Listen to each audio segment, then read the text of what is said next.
Good morning, everyone. Welcome back to Breakfast with Bobby. I am your co-host, Christina Bloom, and I am here with my friend, Bobby Clubino, and our lovely guest, Charlene Oesterling. So I'm going to let Bobby introduce herself, and then she's going to also introduce Charlene. Good morning, everybody. Welcome back. Today is a special day, I think. She's one of my favorite people in the world. She probably doesn't even know that. She's been an inspiration without even knowing it. And her name is Charlene Oesterling. She's the creative mind behind A Stupid Good World International, which is a growing, multifaceted brand that brings together a lifetime of experience as an athlete, a chef, artist, author, and a life guide.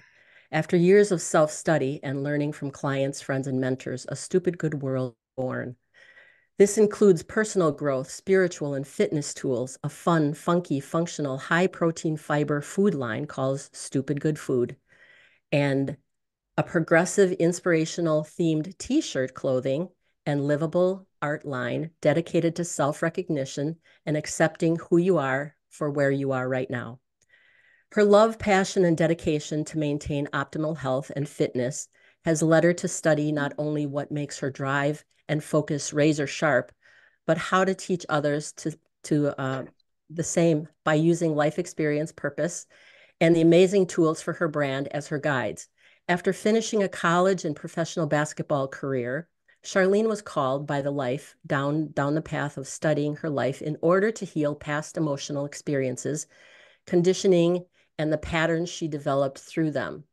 With the help of three amazing healers using three different healing modalities, she was able to surrender what she thought she knew about her life and let the past surface in order to see it from a new perspective that allowed her to forgive, heal, and let a pinhole of life be written from her soul through her fingertips.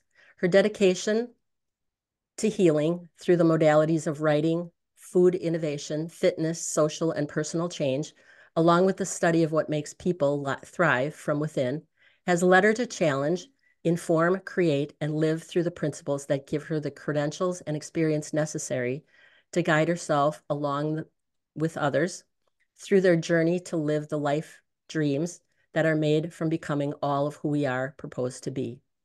Welcome, my friend Charlene. How are you today? I'm stupid good. How are you? I love that, by the way. Thank you.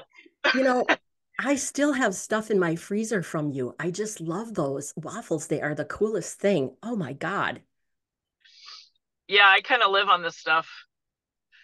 It's I recently was spent like 13 days in bed, which is really unlike me, but had two really profound shamanic clearings. One was an individual session and one was a group session on the solar Oh, eclipse night. And it was so profound, but I ended up picking up a bug from a client who came in to train, and it took me down for like a good 13 days. yeah. So I fasted. I didn't eat from Tuesday till Friday, and then started with like one waffle a day. And my energy levels are definitely coming back, and I'm learning my body doesn't like a lot of food. So it's the perfect bridge to letting your body rest because it's so easily digestible and so nutrient dense. Um, and then adding stuff to it as you go. So it's pretty amazing to see the different effect on different people. And then as the line progresses and develops, how differently my body shifts with it. It's just because I don't really think about anything before I make it. It's like Mhm. as I was gaining a lot of clarity being sick, the second half of my book, which is written but not introduction or titled, the title came and so did the introduction. And Awesome. so yeah, it's kind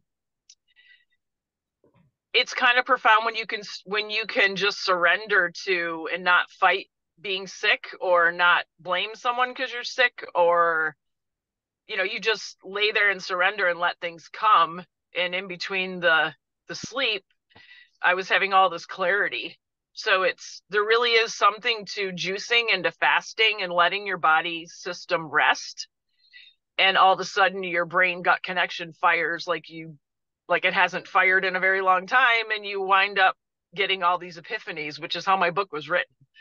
So very interesting stuff with the food. Very Yes, interesting. speaking of which, where do we find it? Because I don't know where to get it. You can get it on a stupidgoodworld.com, Okay. which pulls up stupid good food. It's STOOPID instead of STU.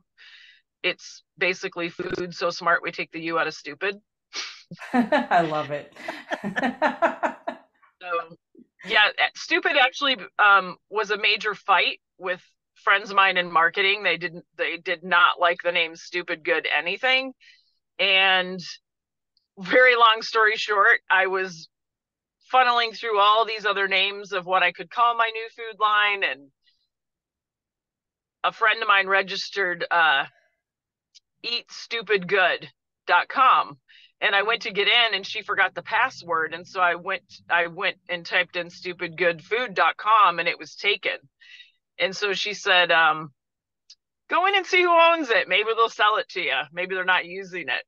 And so I went in to the back end and looked, and it just so happened that when it first surfaced in my life, I bought the domain.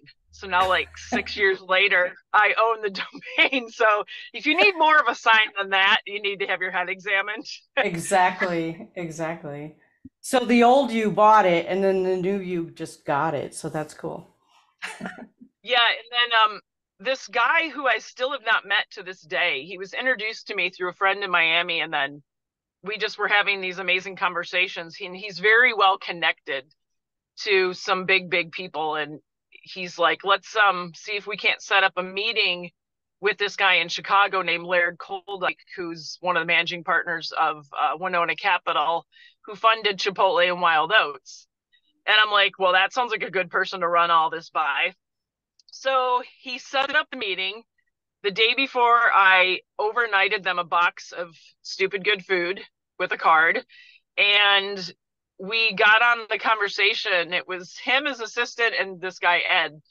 And he's like, okay, you have 20 minutes, go. And I just went to speak, and he said, wait, hold on. He goes, before you start, we got the box of food. Excuse me, my assistant and I got it. We loved it. He goes, but I'm going to tell you this. He goes, the name and your logo will keep people coming back. It's brilliant. So protect it and keep moving forward with it. And it was the only thing I was meant to take from that meeting. And then shortly after that was when I realized I had bought the domain so many years ago. So Serendipitous stuff is just amazing, isn't it? It's crazy how things happen. Yeah, synchronicities, absolutely. You know, speaking is of it that, though? Like you know, I have to Charlene, ask myself that it's not. It's only because we don't fully buy into it, I think. Because when it becomes your way of life and things start connecting day after day after day, like they are no longer synchronicities. That's just your way of life. And I think Right. too many people they're searching for those synchronicities, and because they're trying too hard and they're looking, they only get those when they're in this space of being open to it without being pushing it, That's like true. that whole, yeah, it is the story of my life. Like Bobby, ask Bobby. Every time we don't have a conversation for a while and then we talk again, she's like, Jesus. She's like, we need to talk every other day. Like, come to my world. It's amazing.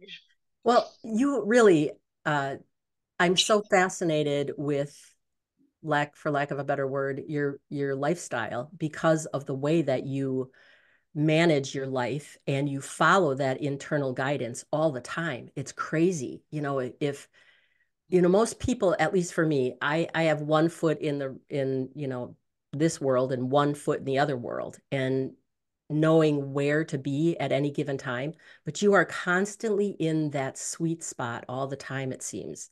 And I'm so enamored with the fact that you would just are always fired up and you're always pinpoint accurate about whatever it is that you're doing. I'm just fascinated with that. Thank you. Um, it's a gift I remember as a child. Um, didn't know what it was, but that's kind of what the book is written about, is this pinhole of light that just popped into the realm in front of me and coaxed me in, and the whole room went away. I mean, I was sitting in a high school cafeteria with Bob Seger old time rock and roll playing through the DJ, and um all these other things were happening around me, and all of a sudden this tiny pinhole of light in the Coke machine that was in front of me drew me in, and I was alone. I was in this space of darkness that there was nothing around me anymore. And until my mom came over and grabbed my arm and said, I said, we're going home. And she pulled my arm. She pulled me right back into this reality. And it wasn't until my 30s that I had this, what I call an epiphanic recall. So the book doesn't have chapters. It has epiphanic recall 1 through 11. And then 12 through 22 are written, and they'll be published next. And the interesting thing with what you said, Bobby, is, yeah, I draw things that come to me, and I'm very, I see pattern backward. So my mind's eye sees the perception of a line and the opposite of what it is. So realism is really hard for me to draw. So I get these words, and I'm constantly drawing quotes and things that come to me in meditations, or just in a workout. I'll get these deep thoughts, and where you're at is inspired by all these things, and it's what I call calligraffiti. So it's calligraphy and graffiti mixed, and then it's got really cool colors and abstract shapes and forms. And one of the things that came to me not too long ago was the saying, half in is half out. I like that. Yeah, That is so true. it's really, another good one was all or nothing gets you nothing at all. So there is this fine line. And Betsy Hurden, who, Bobby, you know really well. I don't know, Christina, if you've met Betsy, No, but I haven't. she owns Maluminate, and that's where I personal train and do nutrition and Reiki and whatnot. And we were having this conversation probably a week and a half ago. Well, now almost 3 weeks now that I've been down 2 weeks. But I said to her, or she said to me, I'm just done with all these believers. And I'm like, I kind of laughed, because after spending 15 years in Knoxville, I really wasn't sure where she was coming from. And she said, all these people have to like talk themselves into believing. And Yeah. I said, yeah, you just, at some point, you just have to know. And so there's this trajectory of a very long time ago. I really didn't like the word hope. And hope is such an overused word. And it kind of hit me one day, like, hope is a beggar. If you're living in hope, then you don't have faith. And if you're living in faith, then you might be talking yourself into believing. And if you have to talk yourself into believing, you don't know. And ultimately, knowledge is that tipping point where you just get into alignment and feel that flow. And that's how the only way that I can describe what Bobby was talking about is that when you're in alignment enough, when you're out. Yep. Yeah. Exactly. Exactly. Thank you. Right. So knowing you're out of alignment is my definition of mental health. So depression is separation from source, whatever you believe that source to be, your cat, God, Buddha, Jesus, whatever you believe that to be. So anxiety is just out of alignment with source about the future. Depression is being out of alignment with source about the past. And then we have this whole knowing now, like now is all that exists. Right. So it's that practice of being all in without being all or nothing. Because all or nothing puts you into this whole disciplinarian mode where I'm deliberate. I don't even use the word discipline anymore, because it's a connotation that is like, oh my gosh, you have to do this or you won't get that, or you have to be on this. The word discipline just doesn't set well with me anymore. It's out of alignment. And then I heard the word deliberate, and I'm like, well, liberate is right in the word deliberate. So I started shifting and really paying attention to how people talk. And the book Word Wars was born. And so I get two words and I draw them, and then I use Webster's dictionary, and then whatever source sends me to use, like, why is deliberate better than discipline? So it's a verses, or a big one that just came is clarity versus courage. So if you think of the word courage, it's something that we have within us, but it's something that we have to dig deep in order to overcome or have a first step into something we've never been, or to accept the unknown.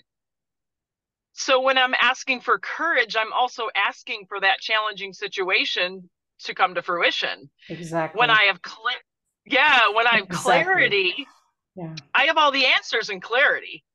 mm-hmm. So there really is something to words. I mean, I catch myself all the time, like people say, "I hope you have a good day." And I'm like, "Well, I trust you will." And so many people I think don't trust themselves because they don't really know who they are. So they're hoping all the time. Oh, I get a check in the mail today, or I hope you have a good day, or it's a very like tentative. yeah, it's like yeah, right? And habitual. Right. It's habitual. Yeah, very yeah. Unconsciousness. Right. That's all habit is not yeah. being in alignment, being in awareness that those are your words, or stepping into the clarity of what you're actually supposed to be speaking. Right. That's one of my big things too. Be clear about what you're thinking, saying, speaking, feeling, and words matter. Words matter. And that is one of my big things that I teach too. Words matter. So if you're coming into it with doubt, you're just creating more doubt. Be careful of the words that you're saying so that you're creating peace and alignment as opposed to struggle and doubt. I have this program called the 12-week shift game of life, and it starts you in mental shift and it takes you to the master shift, and from there you can start writing your book of fulfillment or your pinhole of light.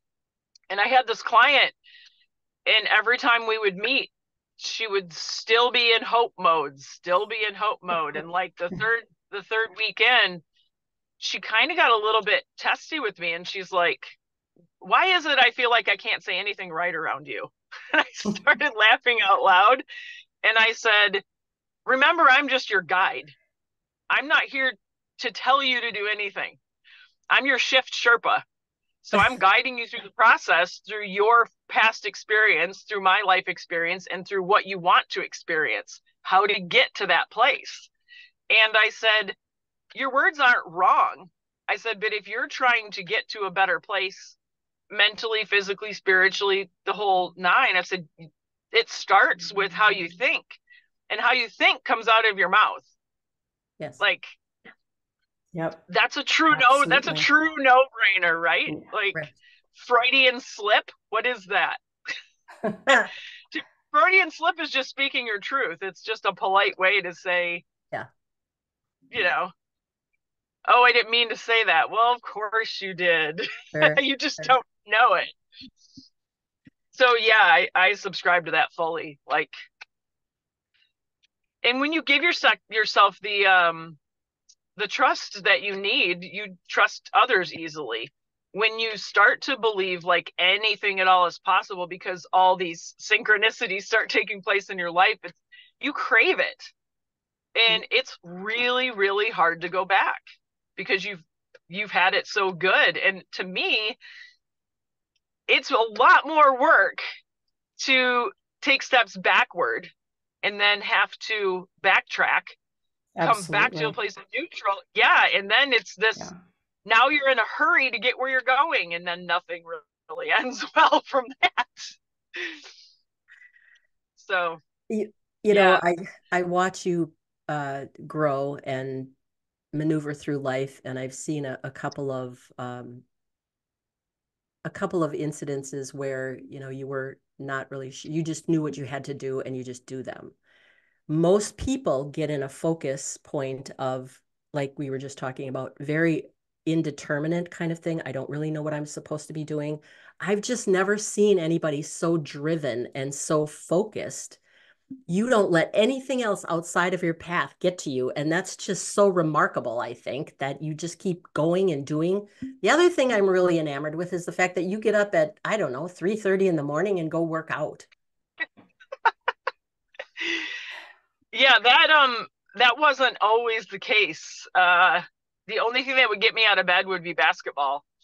And if we played before school, I'd have no problem. If we didn't, then it'd be like, I don't want to get out of bed. Well, then in college, if you're late for preseason conditioning, you don't do preseason conditioning. The whole team does it while you watch. Oh, So you were not late. Yeah, you sat in the middle of the court as they did suicides around you. And so there was only one instance, and I'll never forget it, where like the room was on fire. I think I was pulling my pants up as I ran out the door with my roommate so we wouldn't be late. But at some point, and I think it when I was overseas playing basketball, because I could kind of do my own thing. I was the only paid player, and I got paid to train and to perform. And it became this sweet spot for me to where when I wasn't up before the sun, I felt just out of sorts. And now I can hop on. Betsy makes fun of me because she'll come downstairs to grab something, her energy stuff or whatever, and I'm there doing cardio in the dark. And she's like, "You're such a freak." She's like, "What are you doing?" But the whole idea of embracing darkness allows you to experience anything and everything. If you don't fear darkness, it becomes a blank canvas. And cardio for me, some days, like I might start my music or watch a show if I'm doing a 2-hour cardio thing, and all of a sudden I have to turn it off because all the clarity starts coming through me, and the next piece is written and the next piece is written. And so in the movement shift month, it's about tuning into that clarity and having fun again. And once you start to experience the clarity of mind that comes with the movement of your body, you crave it. mm-hmm. I mean, this is the first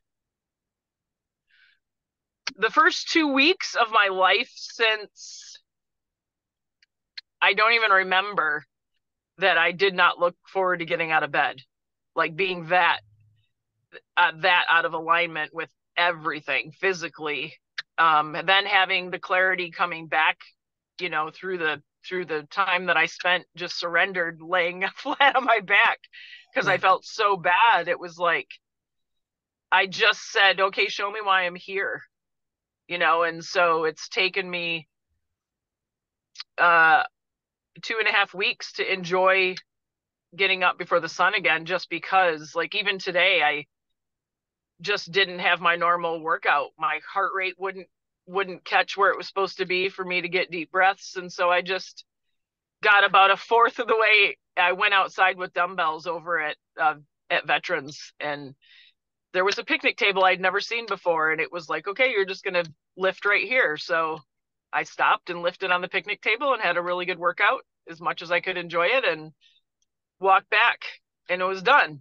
Went to the gym, got in the sauna and got in the shower, and here I am. So I think too, like the whole expectation of something happening, like being open to everything, is a game changer too, because I could plan to have the workout of my life today and I didn't. So am I going to be disappointed? Is it going to put me in a funk all day? Or am I going to go, "Okay, that's what I needed, and I'm going to go have a nice shower and keep it moving"? I think that whole process of creating your own stupid good world becomes the norm. And when enough people dig into that, that's when the norm of society changes. Right. Until then, we're hard pressed for any type of the paradigm shift is happening, whether people are ready for it or not. COVID was a big example. Like, COVID wasn't something I feared. but I knew there were pockets that I didn't take care of my full well-being. And if I got it, I was going to have to get through it without anything, vaccinations, over the counters, anything. I mean, it was just, I think people fear things and people go back to that norm, the way they think of the norm, because they're just so conditioned to fit in. And fitting in is selling out. That was another big one that came that I put on a t-shirt. So yeah, I'm one of those people who's never fit in and really have never really had a desire to. It's never been something, I've never been drawn to fit in anywhere. And I really get like that, not because when I'm in alignment with myself, I have no desire to fit in with whatever else is out there that doesn't resonate with me. And I think that's what I'm getting from what you're saying.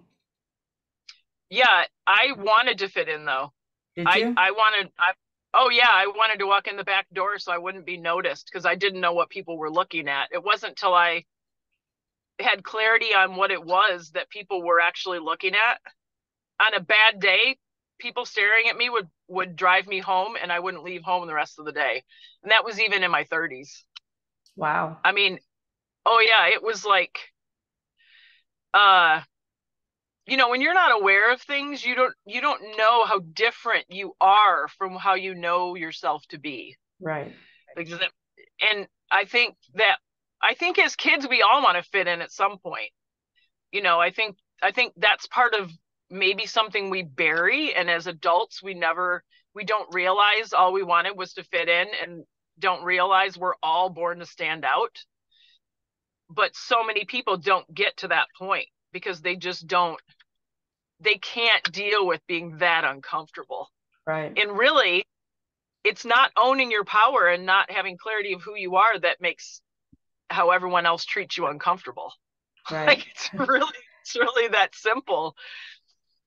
It's taken me a very long time to be in full acceptance, and a lot of uh things that I put myself through, that these two shamanic clearings really cleared me out. Like, I think there was one point in the last 2 weeks when I was just laying in bed sobbing, like flat on my back with just rivers coming out of my eyes, because I was shown what I did to avoid standing out. I was shown the abuse that I put myself through. I was shown the abuse I let other people put me through. I was shown the truth that everyone else's truth mattered and mine didn't. So having clarity and really, really going through so many different healing modalities and doing that personal play that I've done that everyone else considers work, it's not for the faint. No. It's Not at not all. something you're gonna. No, the two clearings brought answers and sheer joy. But then when I was down, I was seeing the truth of everything, and all I could do was just lay there and hug myself. Because it was like, And we need to that's do why more of that. yeah, that's why we're put on our back when we are. That's why we're shown things that seem hard when they're just new. That's why we come to these epiphanies, or don't come to the epiphanies, and then all of a sudden things get really brutal because you're just not paying attention and taking the road that could yield some joy. I think you can get joy out of everything. I think there's, when you really dumb things down and you use emotions as superpowers, and I always say that emotions are indicators, not decision makers. When you start to use the strength and the superpower of your emotions, you learn when to shut them off, which is its own superpower. And that's when you're in a space out of alignment and you start playing the games with yourself and your mind. That's when you shut them off. That's when you go, yeah, okay, we've already gone through this. This is not where I'm going again. And I think so many people medicate. They don't know how to feel. They don't know what the truth is. That, like, right. I think I took two like Motrin to get rid of the body aches because I just couldn't even sleep. I was that uncomfortable. And then woke up the next morning and I was like, oh, I feel kind of good. And then I heard my inner voice go, yeah, that's because you masked it. I was like, shit. So then night came again, and I ended up taking 4 200s, and it's what I needed to just sweat all night. Like woke up in a sheer puddle, changed my clothes, changed my sheets, and took 3 the next night and was done. So it's not about not taking it. It's about being aware of what's happening while you're on it and keeping track of how soon that thing is coming back. And then all of a sudden you're in the 16th hour on the 3rd day and you don't need it anymore. But instead, people just keep taking it because they're like, oh, I feel good not feeling. So I think there's a really cool advantage to Eastern and Western when those two worlds can come together. But when you're living all Western, it's nothing but trouble. Like you're never going to get. You don't really get if you very far. No, you're not aware of anything else around you other than what the norm says and following the herd kind of thing. You're just one of them. You're just another person that has a number. Maybe you don't have a number, but it's all in the status quo. Yeah, we call those NPCs in my world, which is a non-player character. So they are the people who are not self-aware. They are the people who kind of just live like they're not even in my world. That's not really living. It's just going through the same motions day after day after day, saying the same 12 phrases day after day after day, and not making any changes. And in video games, because I have adult son, had 2 adult sons, big into video games, and that's where I got the phrase non-player character, because they're just characters in the game that you go up to maybe get resources, right? So they're the people who have something you need, so you interact with them, but they're never going to be part of your world because they're not growing in your world and they're not growing in their own world. They're just static. And that's where that phrase came from. But I equate to what you're saying in a different way, because I've never been an athlete. I've never been interested in being an athlete. Let's put it that way. It's just never been an interest of mine. And I've lived pretty much in the spiritual for as long as I can remember, sometimes not correctly, but living in the spiritual. But I get what you're saying, because those people who don't want to change, don't want to grow, they get to live in their own world. And those of us who are part of the ascension, we're living in our world. And so as I'm listening to you, I'm equating it to the way that I hear it. Does that make sense? Yeah, that's how everyone needs to decipher everything. Exactly. Because the way it's not about the action.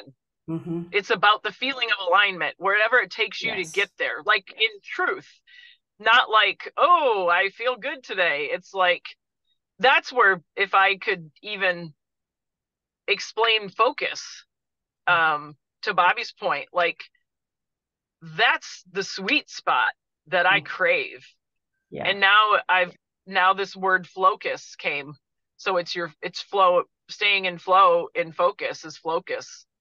And it's unlike any other feeling you could ever get. Nothing in the physical realm has ever brought me the feeling I get when I'm in flocus, when I'm in complete, utter alignment. And nobody should stay there. Like, we're not meant to stay there. Nobody could handle everything that they were getting if they stayed there.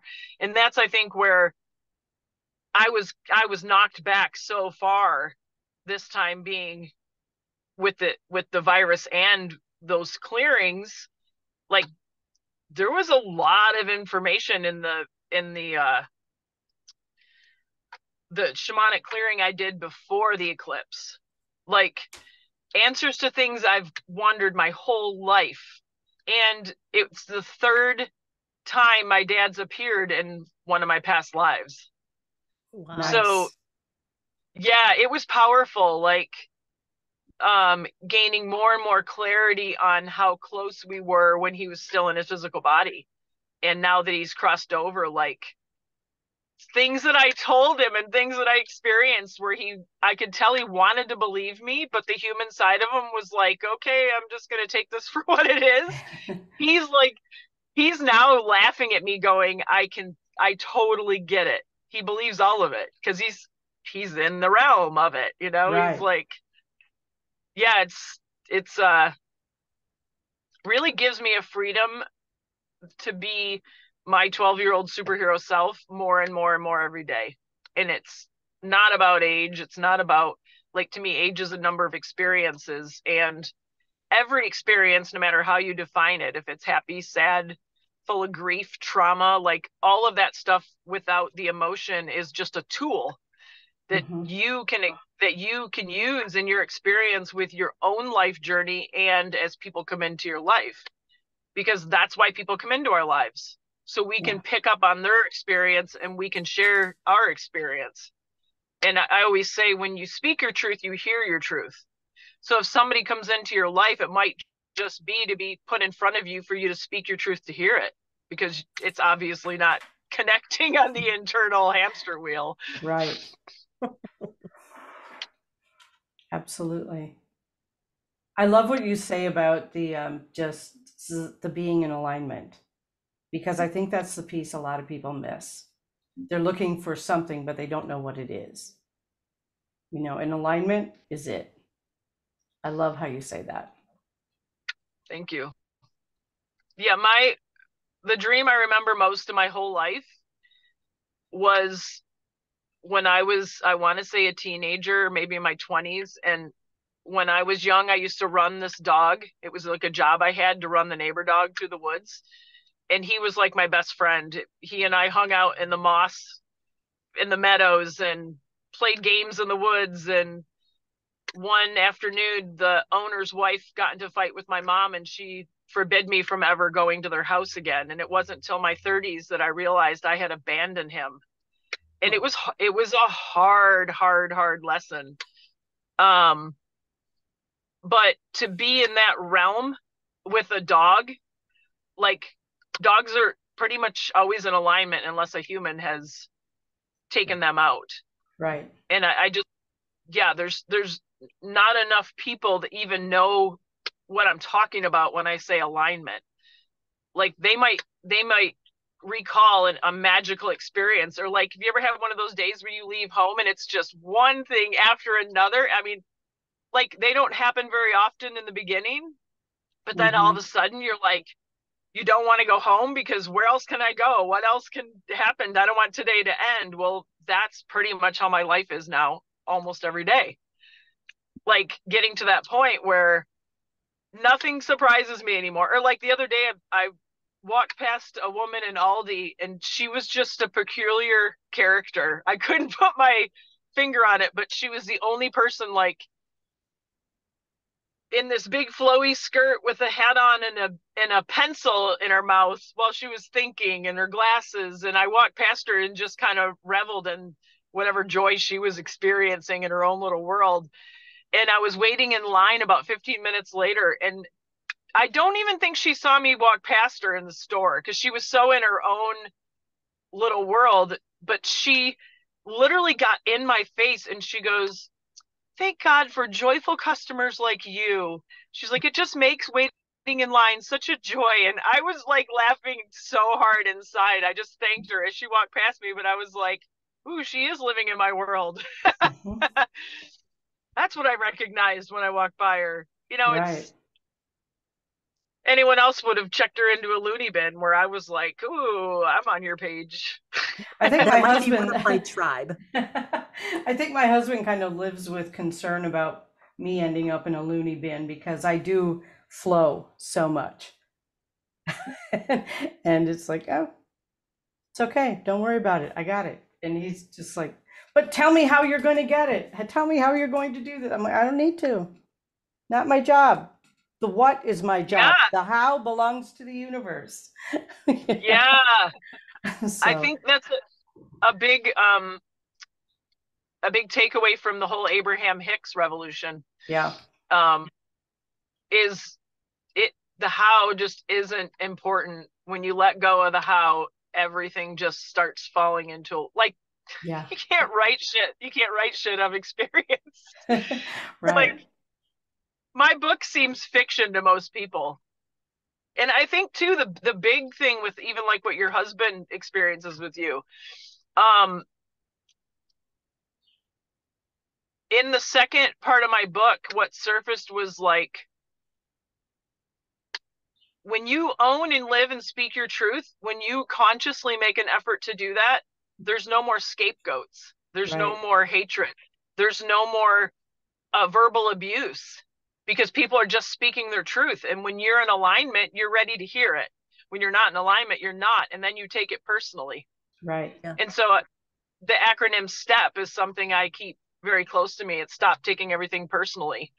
And I can literally walk into the gym and put an energy bubble around myself, and I say, bubble up, mirror out, and I can walk past people who know me and they don't even speak to me. And for a second, the human side of me goes, oh, I can't believe, oh, now I can, you realize like the power you have, you can make Yeah. yourself invisible. Oh, But easily. Yeah. Yeah. be prepared. Yeah. Yeah. And if you're not prepared, you're going to feel ignored. Right. That's what you just asked for, to have your space and your time and your peace in a very engaging public place, and then you feel ignored.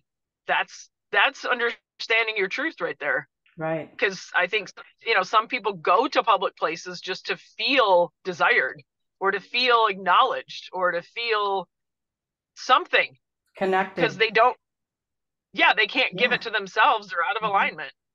Right. I'm just stunned at all of this conversation, Charlene. You continue to amaze me every single time I see you, which is part of the reason I wanted you on the show, because I knew that you would have some really great things to say, and food for thought for people that are confused about how they think they should be.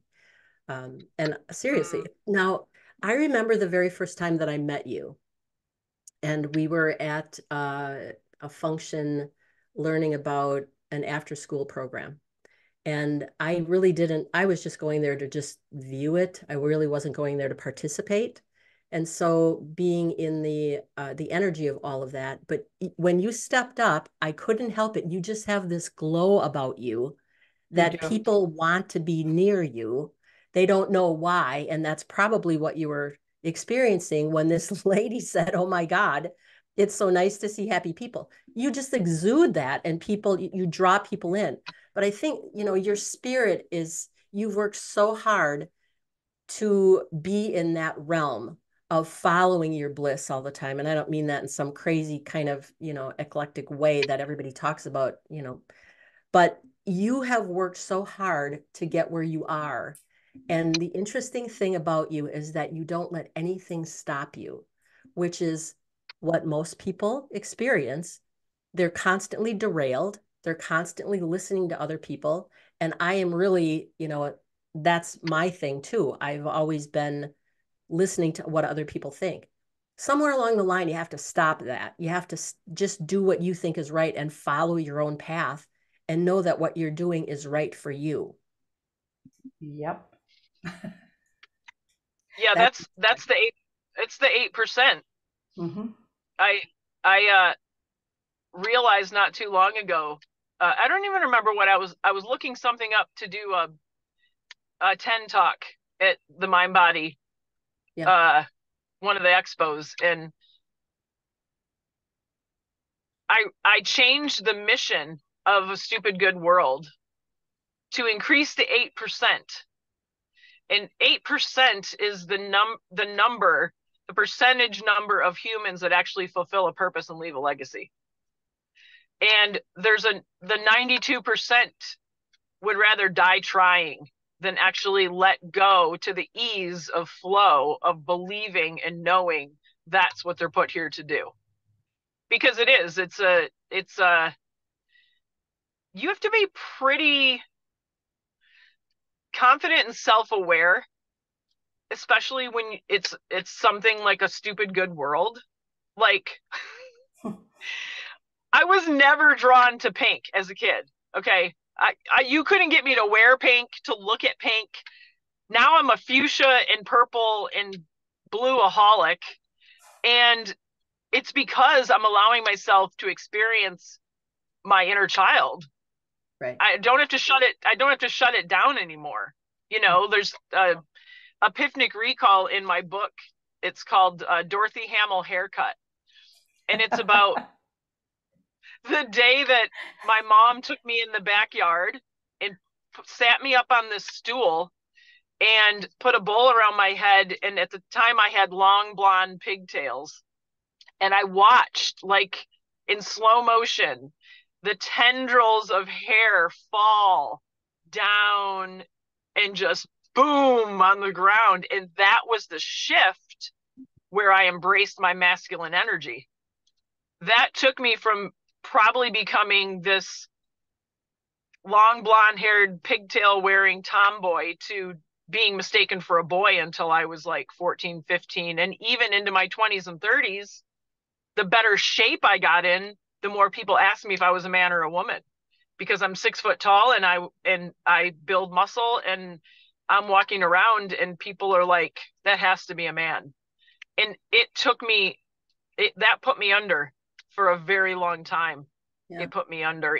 Even my own mom, when she saw the pictures at my leanest, was like, oh my God, you look like a man.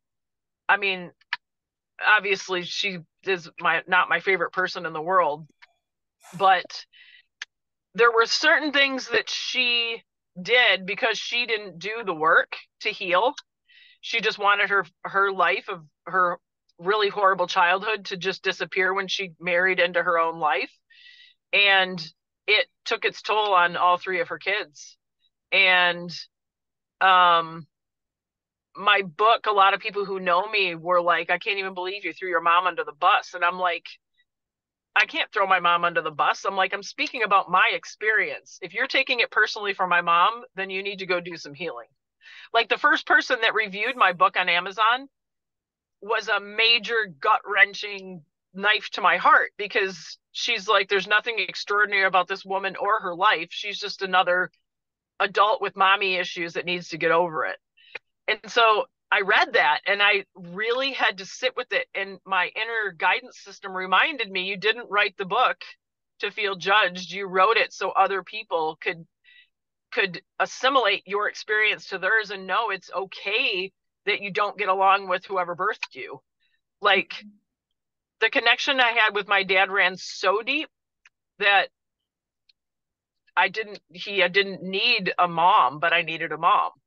It's that whole taking everything personally. Now I don't take anything personally that I went through with my mom. I've released it all. I've forgiven myself above all. I've accepted that a human being living as human first can never embrace the spiritual realm of who they really are and soul. Like, we aren't here to be human.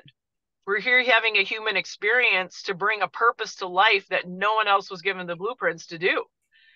And the second you accept that, you start getting crumbs, and then crumbs turn into loaves, and then loaves turn into waffles, and then waffles turn into nut butters. It's an endless cycle if you let it. And if you just follow it and have the whimsy of going, like, people will say to me, how do you find your purpose? And I'm like, give me the top 5 list when you were a kid. Top 5 things you love to do. Let's say it's be in nature, climb trees, run through the forest. I'm like, okay, now let's think of 5 occupations that involve climbing trees and running through the woods, because there's at least 5 out there. But people don't back up to embrace what they loved when they were happy. Right. Or they don't even remember having a childhood because things were so horrible. But at some point, there was something that lit everyone on fire. And that's what that one thing is. That's how we increase the 8%. So A Stupid Good World has all these tools and tricks and colorful, things that you play your way to that purpose. And now you pay your way to play, or you play your way to pay. You use what you love for abundance on every level, from financial all the way down to emotional. Like, I guess if there's one big leave that I want to have, if nobody understands, even if I'm totally talking Chinese to people right now, this isn't fake. Like, I'm pretty much just happy all the freaking time. Right. I annoy people. I annoy dogs who are happier than I am all the time. Like, that's what life's supposed to be like. We're not supposed to be judging, and we're not supposed to be putting ourselves in a place where we compare ourselves to anyone, not even the old me. Like, no one knows what you look like or what you did. You're only sitting in judgment of yourself, thinking other people are looking at you, comparing you to your old you. That person's never even seen you before. It just gets so ridiculous to me. It's like, Yeah. I'm still trying to figure out what you look like with blonde hair, because I'm really surprised that you had blonde hair as I'll show you the picture. I've got a picture of me when I was pretty blonde until I was 14, and then when I moved to Miami, my hair got pretty blonde highlighted just being in the sun all the time. Mm-hmm. So yeah, my sister stayed blonde. So I was definitely a towhead. It got dark as I got older. I find that really interesting. You just have some my brother was like that too with the hair. He was very, very, very blonde, and now his hair is almost black. Wow. Yeah. I too was blonde when I was a little girl, but now I'm gray. Even though you can't see that, it's it's in the spirit of being older. I've turned gray. Apparently, I call that silver. I'll never be gray. I'm just going to be silver. It's more Amen, sister. I have been waiting my whole life for this. Oh no. I love how my hair is changing color naturally. I just love it. I don't know why. I've just always thought it was pretty. I see mine change, and then I go to the beauty parlor and get it changed to a different color. And that's why it's so beautiful that we are all different. Yeah, right. Yeah. Exactly. Well, anyway, it was such a great time to listen to you talk about your life and your theories and how you manage yourself. And I just want to have more. Sometimes I sit here and think about all the things you say, and I have 50 questions, and then I'm thinking about which one is it that you want to ask. And so nothing comes out of my mouth because I just don't know what to say. So apparently I have that effect on people. Well, again, it's that bright light you got beaming that even you can't see. So being happy is really, the way that you've done your life, not only is a miracle, it's such a great thing that you've gotten the cue to do that. But you know that people have spent their entire life trying to get to know themselves and trying to do what you do. And the interesting thing about it is that you just go ahead and do it. And I think this is just my theory. Being an athlete myself, it is the way that you think and how you manage yourself, and you just go for it. You don't let anything else stop you. When you're hurt, you just keep performing because you don't feel it, because you are just performing. And I think that's somewhat what happens in life, that you don't let any other outside influences get to you. You just know your purpose. And even if you don't know your purpose, you're still driven by things that you love to do, and you do those things. Yeah, I think we all have the black hole happens to us. I go through those times where I can't find the focus, and I have to remind myself that I just need to do nothing. Like, the answer to everything really is nothing. Nothing is a blank canvas to everything. But sometimes we go back into human mode and we're like, there's got to be something I can be doing right now. It's like, no, you just need to be. Like, just go back to that. I think the fact that I do know my purpose, and it's now razor sharp. Like, I always felt I was where I was supposed to be. But then, you know how things come to an end, and then I kind of call it Shawshank, because when guys got out of Shawshank, they just wanted to die, right? It was so unknown. What am I going to do? I've been imprisoned for how long? It's no different than people who work to live and live to work. They're all in their own inner prison. Like, until you release yourself, you're only going to have snippets of a higher calling. Like people talk about, I do believe there are chosen ones. I don't believe the chosen one's any better than any other human, but I do believe there's people who have had enough life experiences through the travel of the soul that they come to this point that all of the stuff that they got to grow through is so needed at this point in time. They're the ones who, they're the Martin Luther Kings. They're the ones who, you can't even think for a minute he didn't fear for his life every single day, having a message like that and being Black. Like, like, but he just kept it moving. I mean, he's one of those people you really don't hear bad things about. You just don't. And that's how the process of trusting and of knowing what makes you feel good is a catalyst for something. Like, that's your starting point, but you have to be able to identify that and not poo-poo it, not go, oh, sure, I love to eat jelly beans, but how am I going to make a living off of that? And then I go, well, people name candy all the time. You could be like people who create names for nail polish. Yeah. Like, that's an actual job.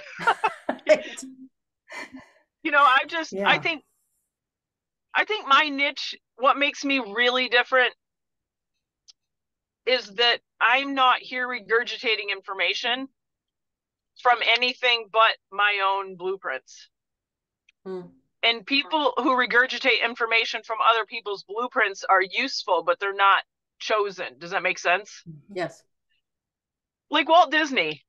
I think of A Stupid Good World as like Disneyland for purpose. If I really were to go, there's 3 catalysts that I could compare this purpose to. It would be Walt Disney, Stan Lee from Marvel Comics, and Dr. Seuss. Because all 3 of those people had profound effects and did not give up until every freaking adult on Halloween is dressed up as one of their superheroes. Or adults go to Disney with their kids for the first time and realize that they're still a living kid in an adult body.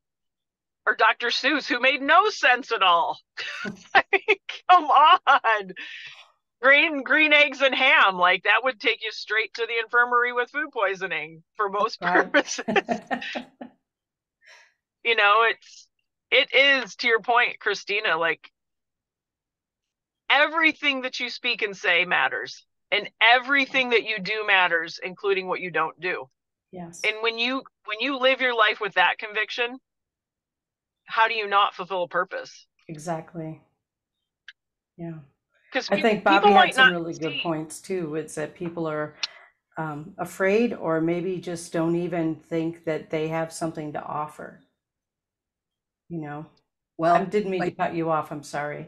No, quite frankly, the reason that we're here is because Christina annoyed me to the end of the last year or so to do this. And, this was really the last thing on earth that I was ever going to do. And now I'm finding it one of the most enlightening things. And just the fact that I get to bring people like you here to have other people listen to what your words of wisdom have to say and enjoy who you are. You've given us so many tidbits today.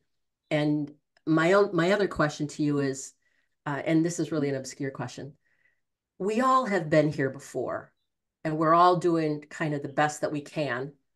But the question that I have, how many lives do you think that you had here to get to this point in your evolution of how you think and knowing what you know now? I'm certain of 3, but I know it goes a lot deeper than that. Yes, it does. The last shamanic clearing I had, this question popped up, seemingly out of the blue, but it was meant to be answered a month and a half ago. And if there's one thing that people know about me is I hate being cold. And so when the universe sent me back to Wisconsin after growing up in Michigan, then spending 5 years in Miami and Knoxville, 15 in Knoxville, I was accepting of being here. And I was conscious of not letting the cold get to me. But there were 2 things that I didn't know the answer to from at least this lifetime. One is why I hate being cold so much. And 2, when I was really, really young, I have this memory of every time my parents went out and we were left with a babysitter or we were left at a relative's house, I would cry myself to sleep because I didn't think they were coming back. And they weren't irresponsible parents, okay? They were never going to leave us anywhere for any longer period of time except to go out and have a date night or whatever. And so I know that one past life, I was my dad's wife. We were a couple, which explains a lot. And obviously we didn't have a romantic relationship in this lifetime, but we were a couple in a former life. And then back in like, the only way I can see it in my pictured in my mind is through Braveheart, the movie Braveheart, when William Wallace is young and his dad and his brother go to war and they leave him at the little cabin. He's there by himself and he wakes up the next morning and he hears them coming back, but they're both deceased. And so then his uncle, who he never knew, comes in and rescues him and raises him. So it was in that era. My dad was my dad and I was his son, and he went out to hunt and never came back. And I used every piece of anything flammable I could to keep the fire going in the cabin and keep myself warm, but eventually it went out and I died of hypothermia. And Betsy actually was able to escort the soul of that little boy to my dad and whoever my mom was, who had been deceased already. And she watched the soul I was at that time cross over and take my parents' hand at the time. And then the second one was in Covered Wagon times, my sister was my sister, and we were in a brutal massacre. We were hiding under a covered wagon, and she picked me up and she put me safely somehow under the wagon. And I watched her get dragged away, raped, and killed, and everyone in the war died, and then eventually I did too. But there was no point where Betsy could see a crossover. So the abandonment issues were in two of my lives. The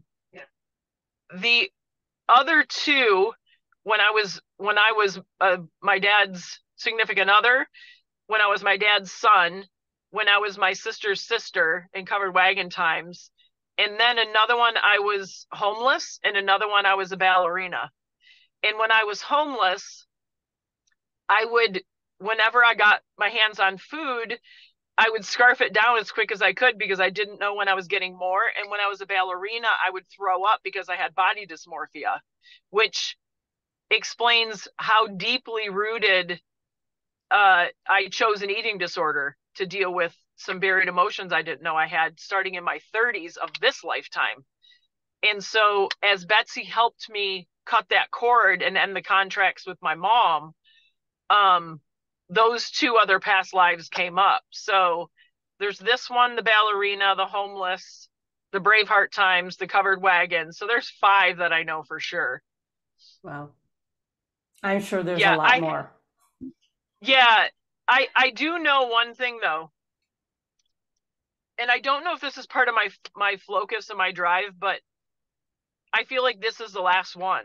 I feel like this soul, A Stupid Good World is such a chosen, purposed legacy that will make a massive, massive difference, that this soul can now rest.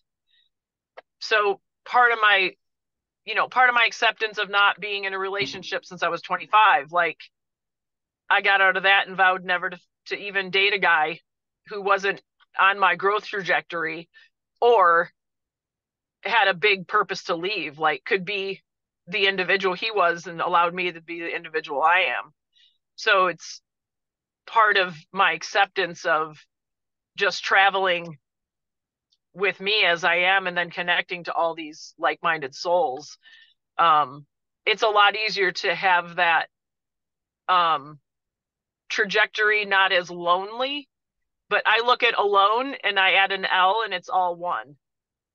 So if I'm complete within me, or I'm taking the time to be an awareness of who I am as a complete being and what I'm here to do, it's much easier to travel and to do things that other people would say, oh, or don't you feel alone? No, I just feel all one. Like when you're all one with that purpose, all that other need goes away. Like I enjoy companionship, but I don't need it because, for 99% of my time, I have it. It's just when my dad boots me in the ass from the other side and goes, what are you being sad for? I'm right here. I think that's the other thing that people need to realize. Most souls aren't going to leave a body and be done. So that soul is still present. There just isn't a physical form that you can touch. And some of the stories of my dad since he passed in 20 will make your head spin off your neck, because we have a better relationship now, which I could never have imagined having a better relationship than the one I had with him in actual physical form. Mm-hmm. And if people looked at it as, I need to be more self-sufficient and understand that they're now an unlimited being that's doing everything they can from a space of magic, mm-hmm. Sure, it's human nature to have to grieve, but I just miss hugging him, like in his hand. His hand was like my first childhood memory of my dad was my whole hand. It took my whole hand to fit around his pinky. I called him my paw because he had like a size 15 ring finger. So there was significance in that. And whenever I would hug him, especially like in the later years, when I would go home and see him, I would hug him as tight as I could. And then the feeling of letting the embrace go. As soon as I had that feeling, I would squeeze him even harder and he would just chuckle. So if there's two things that I miss in the physical form, those would be it. But I mean, you've witnessed it, Bobby. How many times have you and I been standing outside somewhere and we see a hawk? Oh, yes. It happens almost every time I'm with you. Yes, that is true. That's just knowing that you're with the right people on the right trajectory, growing as an individual. And when you do that, everything you need is brought into your life. Like, right. That's how you trust purpose. Right. Even if you don't know exactly what it is, that's how you trust purpose. Yeah.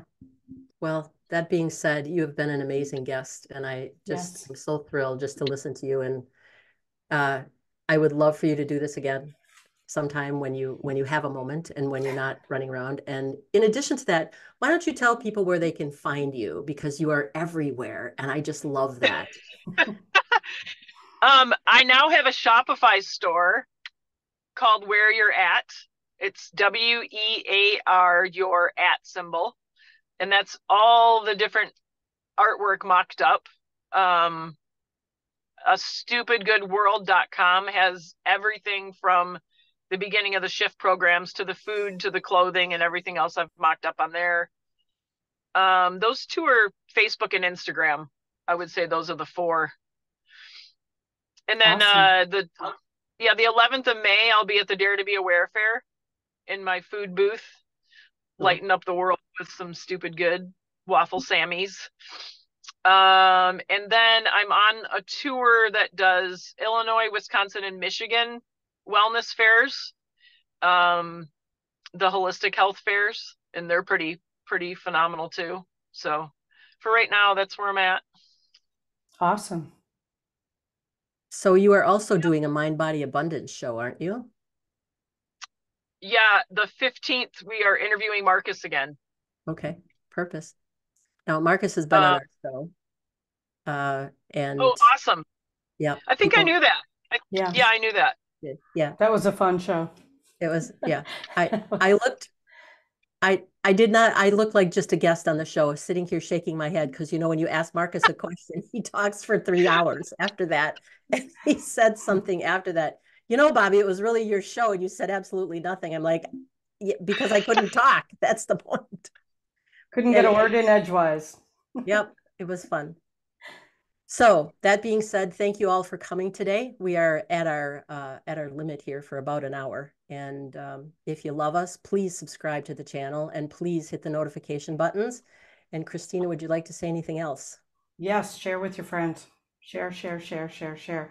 I would also like to say that this weekend I am at the Meta Parapro. It's like a combination psychic and wellness fair and Paracon thing going on in Mankato, Minnesota.